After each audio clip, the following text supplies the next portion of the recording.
Ante todo, gracias por venir. Mi nombre es Daniel Volpe, soy presidente de la Regional Paraná Presid. Voy a moderar este taller. Les pido por favor apagar los celulares o silenciarlos para que no interrumpa la presentación. Yo voy a estar presentando al ingeniero Gustavo Ferrari. La idea es que él haga una exposición de unos 20-25 minutos y hacer las preguntas e interactuar al final. Bueno, quizá la mayoría lo conoce, pero el ingeniero Gustavo Ferrari es ingeniero agrónomo, especialista en nutrición de cultivos y en manejo por ambiente, pertenece a la Estación Experimental Agropecuaria de INTA Pergamino. Bueno, buenas tardes. En primer lugar, les quiero agradecer realmente por acompañarme en este taller. Es muy lindo, digamos, que podamos hablar a estadio lleno, digamos, como en este caso. Quiero agradecer también a la gente de Agrefer, digamos, que eran los que tenían que hablar en este taller, por haberme invitado a compartir este espacio, y por supuesto a Presid, que ningún congreso se olvida, digamos, de invitarme. Bueno, vamos a dar, digamos, alguna serie de pautas de manejo que nos ayudan en nuestro entender, digamos, de acuerdo a nuestra experiencia, a mejorar la eficiencia de uso de nitrógeno, un nutriente tan móvil y dinámico, y por lo tanto del cual nosotros decimos que es una especie de blanco móvil, ¿no es cierto?, donde nuestro gran objetivo es tratar de capturarlo con las plantas y transformarlo en rendimiento. Y cuando nosotros empezamos a pensar en las medidas de manejo para tratar de aumentar esa eficiencia, sin lugar a dudas que un adecuado diagnóstico y un ajuste de dosis de acuerdo a un criterio regionalmente ajustado va a ser la primera medida. Es decir, yo tengo que diagnosticar qué nivel de carencia tengo y digamos, en base a un criterio de recomendación que tenga validado para la zona, decidir, digamos, lo que sea la dosis óptima económica. Pero lo que nos encontramos a poco de trabajar con él es que evidentemente no existe un criterio de umbral fijo, ya que el nitrógeno posiblemente sea uno de los elementos, uno de los factores de producción que manejamos en la agricultura que más interacciones presenta. Así es que presenta, por supuesto, una muy fuerte y ya conocida interacción con el nivel hídrico del suelo, con la fecha de siembra en maíz, ¿no es cierto?, ya sea temprano, tardío o de segunda, son prácticamente ecosistemas diferentes que funcionan diferente y que por lo tanto requieren criterios de dosis y de manejo de la fertilización distinto. La densidad de cultivo, digamos, la densidad de siembra es un factor que hemos visto también que es influyente. Hasta el genotipo, fuertes interacciones entre la eficiencia de uso de nitrógeno y el genotipo de maíz, por ejemplo, que estemos sembrando. El comportamiento de la fuente y la presencia de otros nutrientes que puedan ser acompañantes. Entonces, durante el taller vamos a tratar de discutir cómo estos aspectos modifican, digamos, y vamos a tratar que de manera positiva la eficiencia de uso de nitrógeno. Esto que les muestro aquí es una recopilación de los umbrales publicados para toda la región pampeana, en base al método más sencillo que tenemos para diagnosticar el nitrógeno, que es la suma de créditos entre lo que se encuentra en el suelo más lo que se le agrega por medio de la fertilización. Como asumimos que ambos pools, el nitrógeno que tenemos en el suelo y el que le agregamos con el fertilizante, tienen eficiencias parecidas, entonces recurrimos a sumarlos. Y lo que se ve claramente es que hay una relación entre ese nitrógeno objetivo y la productividad del sitio. Tan es así, ¿no es cierto?, que para la zona núcleo, que es lo que tengo encuadrado, digamos, ¿no es cierto?, dentro de ese marco, son los umbrales más altos, porque es precisamente donde, en este caso, el maíz rinde más. Por ejemplo, a modo de ejemplo, en nuestro caso, para lo que es la región norte de Buenos Aires y sur de Santa Fe, hemos propuesto un umbral de alrededor de 140 a 150 kilos de nitrógeno, suelo más fertilizante para rendimiento de hasta 10 toneladas, y cuando tenemos un potencial un poco más alto, pasamos a 12 toneladas, corremos ese umbral a, por ejemplo, 170 kilos de nitrógeno, suelo más fertilizante. Si esa misma medición la hacemos en B6, ¿no es cierto?, bajamos un poco el umbral a 135 porque parte de ese nitrógeno ya ha sido absorbido por las plantas. Después de esa foto inicial tratamos de reajustar, recalibrar, digamos, y definir la dosis, digamos, que va a acompañar a nuestro cultivo durante todo el ciclo con herramientas más sencillas, más ágiles, ¿no es cierto?, como son, por ejemplo, los sensores de nitrógeno, que funcionan todos de una manera más o menos parecida. Yo acá les muestro los ejemplos para una medición con GreenSeeker que básicamente nos mide NDVI, entonces una imagen, una fotografía van a funcionar de la misma manera. o para un sensor de clorofila que nos mide, nos estima la concentración de nitrógeno en hoja. Y en los dos encontramos un comportamiento bastante parecido. Si hacemos una franja de referencia que no tenga limitaciones severas de nitrógeno y medimos el resto del lote contra esa franja, nosotros encontramos que la dosis óptima económica que nos maximiza el margen bruto está a un 4 o 5% de diferencia en la lectura, ¿no es cierto?, respecto de esa franja saturada de nitrógeno. Si nosotros vamos a valores más altos, en general estamos aplicando nitrógeno de más, y si la diferencia es más grande de ese 4%, por ejemplo, estamos aplicando nitrógeno de menos y nos estamos quedando cortos con la fertilización. Trabajamos, ¿no es cierto?, también en proponer umbrales por híbrido, porque vemos que hay una fuerte interacción con el genotipo, y es un poco lo que le mostramos acá, un ejemplo, por ejemplo, para este último año, ¿no es cierto?, pero vemos que siempre tener la franja de referencia es mejor que trabajar en valores absolutos, porque decimos mismo la genética, la condición de cultivo, el clima, pueden provocar variaciones, ¿no es cierto?, en la intensidad de verde. Entonces, la dosis la definiríamos con el análisis inicial de suelo y con un reajuste a base de herramientas, digamos, ¿no?, de sensoramiento remoto, y que más bien usen la planta como indicador, digamos, ¿no? Ahora, esa propuesta es como una especie de teorización, porque nosotros vemos que ese nitrógeno objetivo varía fuertemente, por ejemplo, ¿no es cierto?, y más que con cualquier otra cosa, con el nivel hídrico del cultivo. Por ejemplo, si nosotros nos vamos a un ambiente, a una situación de cultivo que no tiene limitaciones hídricas, por ejemplo, un cultivo de invierno que está menos limitado por agua respecto de un cultivo de verano, y más aún si tomamos un año húmedo, nos encontramos que para un mismo sitio la curva de respuesta no es igual, por ejemplo, para este bajo profundo que para la loma arenosa, y que además, cuando nosotros tenemos las necesidades hídricas satisfechas, puede ser que tengamos mayor eficiencia de uso de nitrógeno en el ambiente pobre, en este caso, digamos, el ambiente de menor fertilidad. ¿Por qué, digamos? Porque la restricción de nitrógeno es más fuerte que la restricción hídrica. Entonces, aunque rinda menos, por ejemplo, en esta loma vamos a tener más respuesta a la fertilización y la dosis más alta va a ir a este lugar, digamos. Distinto suele suceder con los cultivos de verano, que generalmente están más limitados por agua que por nutrientes, y entonces siempre donde tenemos más agua vamos a tener más eficiencia de uso de nitrógeno.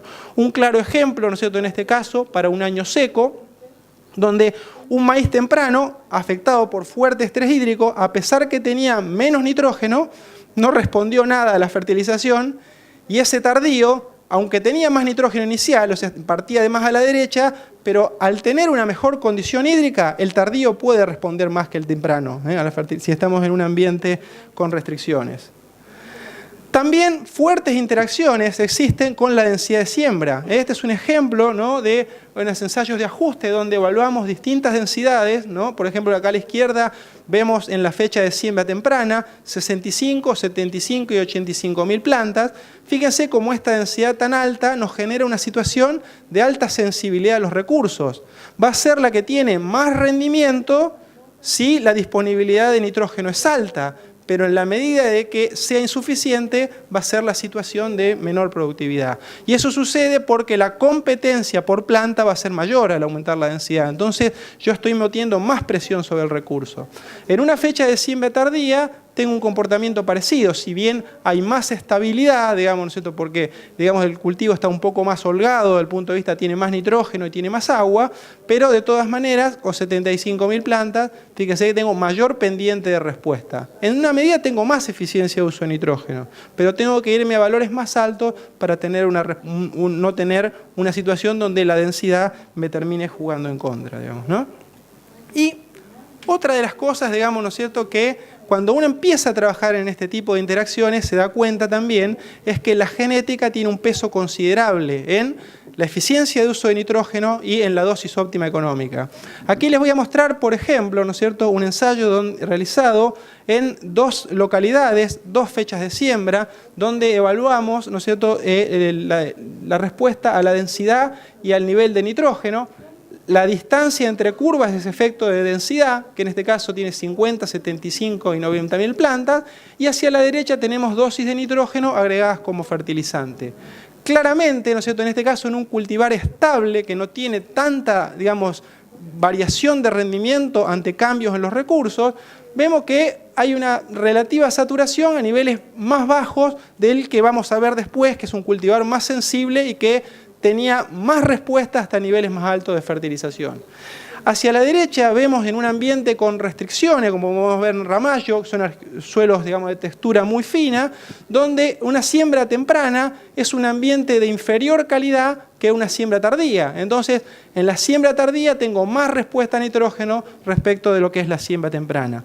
Ahora, fíjense en lo que es la curva, digamos, en este cultivar estable y cómo se comporta en un cultivar sensible al nitrógeno, ¿no? Y es sensible a los recursos en general. Donde, fíjense que 90.000 plantas tengo un rendimiento muy pobre, ¿no es cierto?, con nada de fertilización, que en alguna medida sería un extremo, pero fíjense el nivel de respuesta que tengo cuando tengo esa cantidad de plantas y cuando tengo un alto nivel de nitrógeno.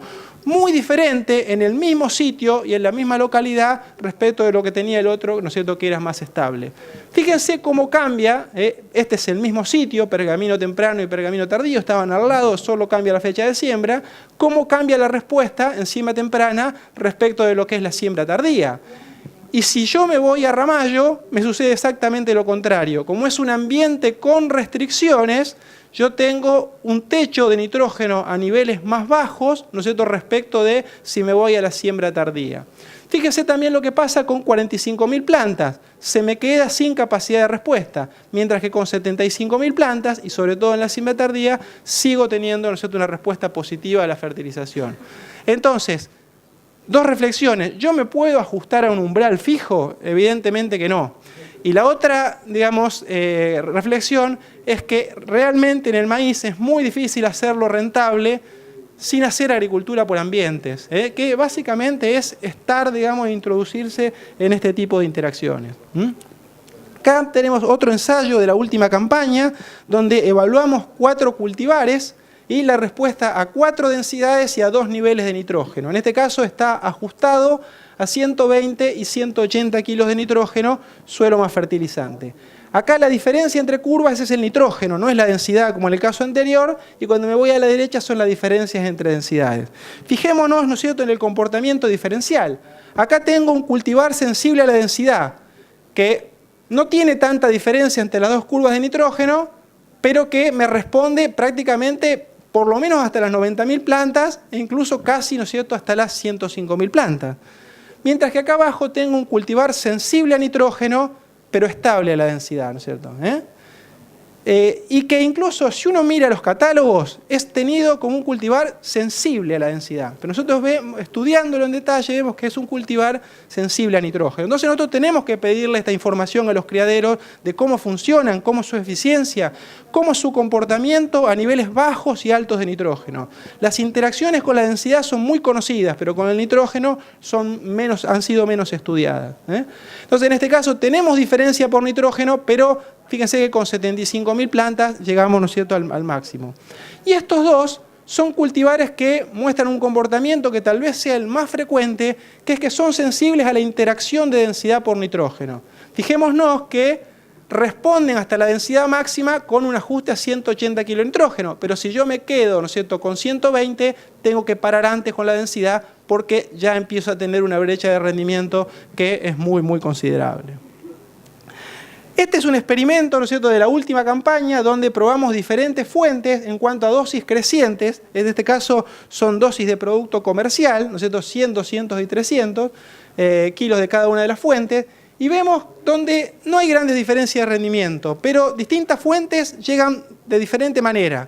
Por ejemplo, nosotros podemos ver el caso de la urea, que tiene una mayor concentración de nitrógeno, llega en función de una alta dosis de nitrógeno. Pero yo puedo llegar al rendimiento máximo también con una mezcla de nitrógeno y azufre, por ejemplo, como en este caso. Porque el azufre permite mejoras de hasta un 20% en la eficiencia de uso de nitrógeno. Y en este caso, donde tenemos nitrógeno, azufre y zinc, también llegamos, ¿no es cierto?, por otra vía, con fuentes menos concentradas, pero el zinc, además de este 20% de mejora en la eficiencia, nos permite respuestas del 5 al 8% cuando la concentración en suelo es menor a 1 parte por millón, que era el caso de este sitio. Entonces, también en la búsqueda de mejorar la eficiencia de uso de nitrógeno son muy importantes las interacciones con los otros nutrientes, digamos. Vamos a llegar más fácilmente si al nitrógeno le sumamos azufre, zinc, por supuesto fósforo, que si lo hacemos de una fertilización, ¿no es cierto?, que sea desbalanceada. Nosotros estamos atravesando en este momento un contexto extraordinariamente favorable al uso de nitrógeno. Por un lado, las relaciones de precio, digamos, son de las más bajas de los últimos 10 años. Vemos que, por ejemplo, si nosotros tomamos la relación histórica desde el año 2009, cuando los fertilizantes empezaron a bajar un poco después de su pico de precio de 2008, históricamente hicieron falta 7,2 kilos de grano para comprar 1 kilo de nitrógeno. Y hoy estamos en valores de alrededor de 4, digamos, ¿no? Con lo cual la dosis óptima económica, sin lugar a dudas, sube, ¿no es cierto? Y yo les voy a mostrar, digamos, ¿no?, un experimento que también hicimos en esta campaña, donde combinamos distintos niveles de inversión entre densidad de siembra y niveles de nitrógeno, que es lo que vemos acá. Por ejemplo, en este caso, tendríamos 90.000 plantas y 120 kilos de nitrógeno, ¿no es cierto?, como fertilizante. Y vemos una pendiente positiva que nos dice que el maíz es un cultivo sensible a la inversión. Cuando aumentábamos la inversión, medida en este caso en quintales por hectárea, el margen bruto aumentaba. Por cada quintal de inversión en el cultivo, el margen bruto aumentaba en $14,3 por hectárea. Ahora, un mismo nivel de inversión lo podíamos combinar de diferentes maneras. Por ejemplo, podíamos tener una alta densidad con un bajo nivel de nitrógeno o una baja densidad con un alto nivel de nitrógeno, ¿no es cierto? Por supuesto que cada híbrido de cada ambiente tiene su combinación óptima particular. Pero lo que yo les quiero mostrar con esto es que no tenemos que atarnos a la receta, porque muchas veces, ¿no es cierto?, lo vemos, el productor, digamos, un poco en ansias de simplificar un poco la ecuación, maneja una receta y dice, bueno, maíz, una bolsa por hectárea, 180 kilos de urea o 200 kilos de urea. Y si yo en este caso me llevo, por ejemplo, 10.000 plantas, bajo la densidad de 10.000 plantas, que una gran cantidad de híbridos, ¿no es cierto?, no cambia el rendimiento, y me lo llevo a nitrógeno, el margen bruto me aumenta $300 por hectárea. Por lo menos en esta situación donde tenemos nitrógeno barato y mucha agua en el suelo, ¿no es cierto?, como han sido las últimas campañas. Entonces, es importante estudiar estas interacciones, digamos, para tratar de hacer lo más eficiente y lo más rentable posible el nitrógeno. La fuente también tiene una implicancia importante en función de las temperaturas y a partir de eso las posibilidades de pérdida de nitrógeno, ¿no es cierto? Yo les muestro acá una recopilación, digamos, por ejemplo, de los valores perdidos, medidos en kilos por hectárea de nitrógeno, para distintas localidades cuando se aplicó la fuente, digamos, que más susceptible sería a la volatilización, que es la urea, y pasan muchos días sin lluvia. Y a medida en una transecta, cuando nos vamos de sur a norte, la temperatura aumenta y las pérdidas tienden a hacerse más importantes. En el caso de Anguil son suelos muy arenosos, con baja capacidad de intercambio y por eso tienen pérdidas también elevadas. Pero cuando me voy a una siembra tardía, aunque Pergamino está a una latitud que es muy inferior, por ejemplo, a Oliveros o Rafaela, también las temperaturas más altas hacen que se comporte como si estuviera más al norte. Y a medida que aumento la dosis de nitrógeno, como los suelos tienen una capacidad buffer de retener el amonio, ¿no es cierto?, que es básicamente el paso previo a que tenga volatilización como amoníaco, se me satura esa capacidad, digamos, de retener nitrógeno y cuando más alta sea la dosis, mayores también son las pérdidas, digamos, ¿no? Entonces, cuando voy a siembras tardías o cultivos denominados de manera general en la región pampeana norte, es importante que tengan en cuenta que si no tengo una lluvia inmediata, la incorporación, la protección del nitrógeno o fuentes que tengan baja volatilización van a ser una herramienta relevante, digamos, para mejorar la eficiencia de uso de nitrógeno. Damos un ejemplo, digamos, en otro caso de trigo, que nos muestra también la interacción entre distintos nutrientes, en este caso una interacción que es conocida, muy reportada en la bibliografía, que es la que existe entre nitrógeno y zinc. Estos son dos curvas de respuesta, en el caso inferior con nitrógeno y azufre, a un mismo nivel de nitrógeno, y en el caso superior con nitrógeno, azufre y zinc. En bajos valores de nitrógeno, podemos decir hasta 80 kilos de nitrógeno por hectárea, y sumemos 50 más que había en el suelo, 130, suelo más fertilizante, la respuesta al zinc era escasa. Pero cuando me voy a altos niveles de nitrógeno, la respuesta al zinc se expresa.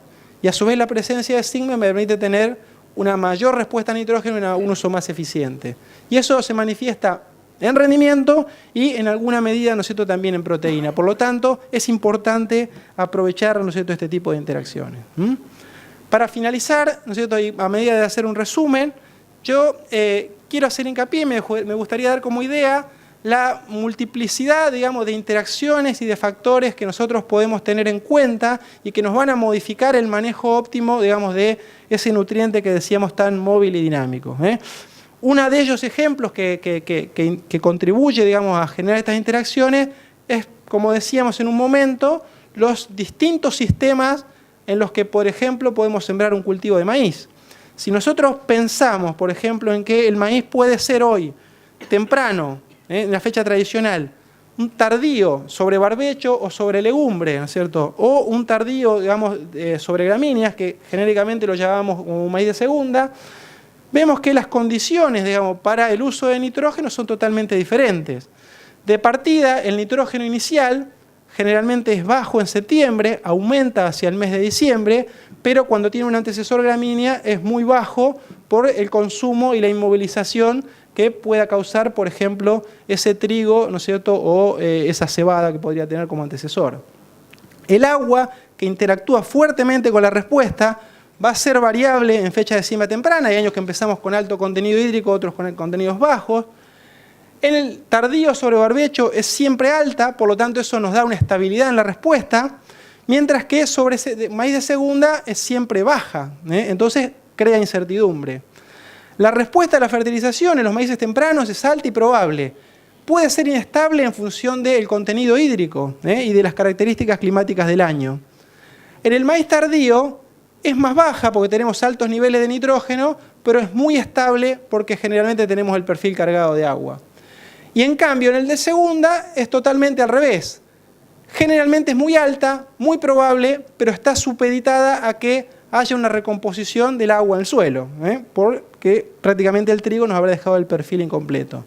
La mineralización inicial es diferente en los tres sistemas, es mínima en los maíces de segunda, por ejemplo, donde hay más bien inmovilización por la descomposición de los rastrojos del trigo, y es máxima en el maíz tardío, que crece con altas temperaturas y sin un barbecho que lo esté inmovilizando. La necesidad de agregar nitrógeno a la siembra también es diferente, es muy alta, ¿no es cierto?, en los maíces de segunda sobre gramínea, muy baja, ¿no es cierto?, en los maíces tempranos, maíces tardíos, que en general tienen todo el nitrógeno que necesitan para las primeras etapas en el suelo, e intermedia, ¿no es cierto?, en las siembras tempranas. La pérdida potencial por lixiviación es máxima, ¿no es cierto?, también en los maíces tardíos, porque tenemos el perfil cargado de agua y muchas veces cargado de nitrógeno, y es mínima, ¿no es cierto?, en los maíces de segunda, intermedia en los maíces tempranos, y el momento correcto en función de eso va a cambiar, y el manejo óptimo va a cambiar. Yo si en los maíces tempranos, que tengo un alto, generalmente el mayor potencial de rendimiento, y bajo nitrógeno al inicio, la fertilización dividida generalmente es lo más aconsejable. En siembras tardías, si bien voy a depender mucho de la logística, como tengo mucho nitrógeno al inicio, una postemergencia temprana, el estado de B2, B3, B4, parecería ser lo ideal. Y, digamos, cuando tenemos que colocarlo con gran cantidad de rastrojos en superficie sobre un maíz de segunda, la aplicación incorporada a la siembra parece, ¿no es cierto?, el sistema prevalente. Por último, la importancia de la fuente también va a cambiar con esos sistemas. Mientras que en siembras tempranas tengo una importancia que vamos a decir moderada, porque las condiciones no son tan exigentes para ocurrir volatilización, en una siembra de segunda, una siembra tardía, es relevante. Voy a preferir fuentes que no volatilicen o que estén protegidas, porque lo someto a más temperaturas. Y en una siembra de segunda sobre antecesor gramínea, por lo menos tiene que ser una condición que no volatilice, y si es incorporada, ¿no es cierto?, mucho mejor. Como vemos, entonces, es interesante zambullirse en este muy dinámico, ¿no es cierto?, y variable mundo del nitrógeno para tratar de hacerlo en un sistema que por los altos rendimientos cada vez nos pide más, tratar de hacerlo lo más eficiente posible. Así que bueno, les agradezco su atención y bueno, pasamos a la etapa de debate. Muchas gracias. Bueno, muchas gracias, Gustavo. La verdad que es muy buena tu presentación, como siempre. Los que tengan preguntas, por favor, van levantando la mano. Si es más acá adelante, arrimo yo. Si no, anda otro micrófono dando vuelta por atrás. Ahí, mirá. Ahí tienen una pregunta. Si podés alcanzar el micrófono, por favor. ¿Quién era? Buenas tardes. Bueno, la pregunta justamente, ahí veía los distintos escenarios, como usted decía que los maíces en sus distintas fechas de antecesores, cada uno es un ambiente absolutamente distinto. Y la pregunta es de lo que vimos a campo de esta campaña, de estos maíces que se cosecharon hace unos días o se están cosechando ahora, o sea, sobre trigo de altos rendimientos y bueno, y que fueron fertilizados muy fuerte a la siembra o algunos lotes en B4, B6 con fertilizantes líquidos combinados nitrógeno-azufre y que bueno, a pesar de todo eso terminamos viendo una gran removilización, algunos híbridos se cayeron de raíz, otros de mucho quebrado y bueno, uno por ahí en el desconocimiento más o menos achaca a un lavado por las lluvias por ahí de 200 milímetros casi juntos o una cosa así. Si es así o qué se puede hacer y cómo manejar. Sí, realmente el sistema de trigo-maíz es muy interesante, se hace más viable cuando me voy hacia el norte porque en general los trigos tienen menor rendimiento, pero desde el punto de vista de los recursos sabemos que entra muy ajustado, No siempre hay recarga hídrica como para sostener el crecimiento de ese maíz de segunda y desde el punto de vista del nitrógeno ni hablar. Muchas veces no veíamos esa magnitud de respuesta porque ese maíz de segunda estaba limitado por agua.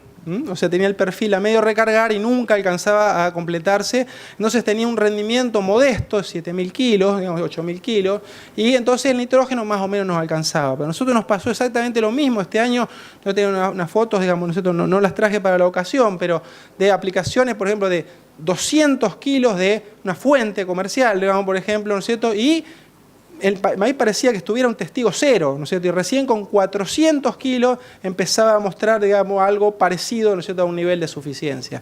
Y es así, porque o sea, la concentración de nitrógeno en el suelo, si uno la mide, nosotros, digamos, antes de empezar el maíz de segunda, está en 10, 20 kilos de nitrógeno, ¿no es cierto? Yo, para llegar a un rendimiento de 10 toneladas con un suelo que no me mineraliza nada, por lo menos por 40 días, voy a tener que aplicar 140, 150 kilos de nitrógeno para que esté en una condición de suficiencia, digamos, ¿no? No siempre tengo el agua para avanzar tanto, ¿no es cierto? Si lo tengo, bueno, se va a expresar la respuesta hasta ese nivel, digamos, ¿no? Pero eso se ha visto en toda la región pampeana porque, bueno, este año el agua estaba y nitrógeno, después del rendimiento que tuvieron los trigos este año, no había nada. Así que... Gustavo, me sumo un chiquito a la pregunta esa. Si uno hiciera una aplicación dividida de nitrógeno en ese trigo, intentando postergar alguna de las aplicaciones para que no pasen exclusivamente a rendimiento, porque una posible teoría sería mejorar la fertilización del trigo, pero si lo hacemos temprano pasa a rinde y es contraproducente.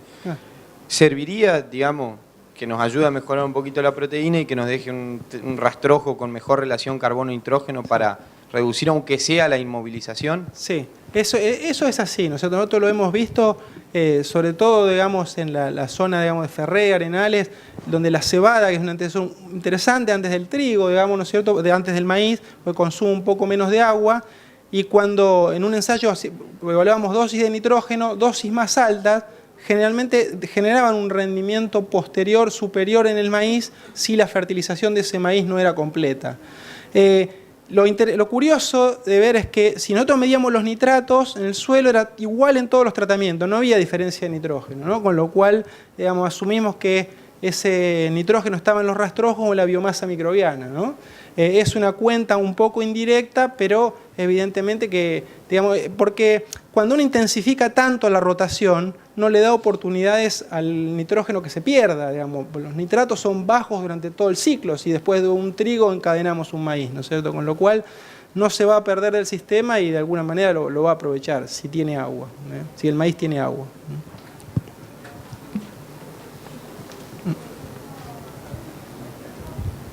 Sí, no hiciste mucha referencia a las fuentes de nitrógeno para fertilizar, principalmente sobre trigo, maíz de segunda, si protegida, solmix o algunas de esas fuentes.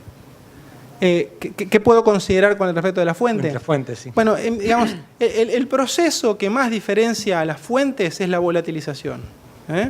Y esa volatilización aumenta con la temperatura, digamos, ¿no? Entonces, como decía en algún momento, a lo mejor es una decisión poco relevante, digamos, en el invierno, cuando tengo que fertilizar un trigo, intermedia en la primavera y muy importante, ¿no es cierto?, cuando me voy hacia cultivos de verano, donde, digamos, las pérdidas me que son considerables, digamos, ¿no? Como mostraba en los casos de los maíces tardíos en pergamino, que llegan a ser hasta un 40% de lo aplicado, digamos, ¿no? Entonces ahí tengo que tomar alguna medida para no perder el nitrógeno, ¿no? Gustavo, ¿qué opinas de las estimaciones de nitrógeno anaeróbico para mejorar la recomendación de dosis? Claro. Es una herramienta muy útil, digamos, ¿no? Porque las mediciones que hacemos en general, como por ejemplo los nitratos en suelo, o mismo las que hacemos con herramientas, digamos, de lectura sobre el cultivo, tienen un defecto, y es que nos están diciendo la disponibilidad actual, pero no hacen ninguna estimación de la capacidad de ese suelo para ofertar nitrógeno en el tiempo, ¿no? Entonces, el nitrógeno anaeróbico, que es quizá el índice más simple de mineralización, tiene esa capacidad para que, digamos, calificarnos, digamos, ese suelo, ¿no es cierto?, ese ambiente por su capacidad para ofertar nitrógeno en el tiempo. Son más útiles en cultivos de, digamos, estación fría, por decirlo de alguna manera, en trigo o en maíz temprano. ¿Por qué? Digamos, porque el gran pulso de mineralización en nuestros sistemas está en los meses de octubre y noviembre. Entonces, cuando nosotros hacemos un trigo o un maíz temprano, la mineralización es un proceso relevante que va a ocurrir más adelante. En un maíz tardío, cuando lo hacemos en diciembre, la mineralización en general ya ocurrió, por lo menos el pulso más grande, porque si bien tenemos temperatura, los suelos tienden a secarse y entonces la actividad microbiana baja, ¿no es cierto? Entonces, yo casi que con los nitratos estoy midiendo, capturando gran parte de la mineralización que ya ocurrió. Entonces me parece que tiene más relevancia, ¿no es cierto?, en los que son cultivos previos. También tiene diferencia en cuanto a su aptitud, digamos, y la información que nos brinda en función de las zonas. Si vos te vas a Pergamino, por ejemplo, donde el 95% de los lotes tienen 80 años de agricultura, todos nos dan valores de nitrógeno anaeróbico generalmente por debajo de 50, que indican una mediana o muy pequeña, de una pequeña a muy pequeña capacidad de mineralización durante el ciclo. Entonces, tener ese valor de nitrógeno anaeróbico no nos mueve mucho la decisión y casi que con los nitratos a la siembra nos podemos arreglar. Cuando te vas a zonas, digamos, que tienen una, digamos, menor carga, digamos, donde todavía queda más materia orgánica mineralizable, el aporte es superior. Otra cosa que vemos, ¿no es cierto?, es que también ese nitrógeno anaeróbico es sensible al manejo. Por ejemplo, si uno en el barbecho previo hace una vicia, ¿qué pasa? Cuando interrumpimos esa vicia, 15 días después los nitratos no aumentan demasiado, pero el nitrógeno anaeróbico sí lo hace, lo cual nos está diciendo que hay un pool lábil, mineralizable, en la biomasa microbiana que nos puede, digamos, a contribuir a abastecer de nitrógeno ese cultivo. ¿Alguna otra pregunta? Bueno, si no hay más preguntas, le damos de nuevo un aplauso a Gustavo. Bueno, muchas gracias.